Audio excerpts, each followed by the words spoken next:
Uyo anonzi DJ Tamuka wedai atombonyarara kuti zi inzara kayapinda mumba yakumupa kutaura izvi. Usakanganweka kuti iwewe wakadya mari yaFlex T ukatadza kumurekodha. Mukatora song yemwana mukaipa SQ akaiimba. Nhasi woya uchichema kuti AI iri kutikuwadza nekuti magospel artist ndoko ari kuwandira. Kana muchishaina munofunga kuti Mwari haazarurire vanhu. Mwari hapenge, Mwari adhakwe, Mwari ndiwe munhu wese. Ukashainira munhu, Mwari anongomuinzira chinhu chinongomuyambutsa. Zvino ma-AI acho ndo ane masongo ari kurira zvakaipa. Iwe unongoramba uchitaura zveruzhowa rwakaimbwa riniko. Ndakainamatira nyaya yausikuinzwa here kuti iri kurira zvakaita sei. Ndo yairi kutovharisa zvaizvizvi.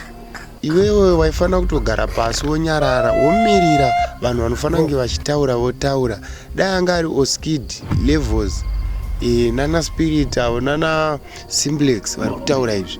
Taimboti hazvishuwa, but iwewe dai wanyarara uri munhu anoganza, unowanza chisaladi chisina nebasa rese. Manje chisaladi mufesi wangu chinouraya nenzara.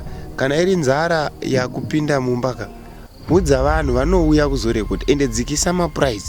Wosiya chisaladi chekuti unozviona sekuti zvaunorekodha chapraiser. Saka wakosha zvekutodarikira vanhu vese. Hauna chawambokosha. Mageto youths ndo ane mari umwe wangu. Ana Levels avapengi vanorekodha vanhu mahara. Ana Levels avapengi vanorekodha vanhu vane 2 rand, vane 3 rand, vane $1. Anenge achitoziva. Imi muchidai akaungana. Aibatike mufesi wangu unouraya mhuri nenzara. Funga zvakanaka.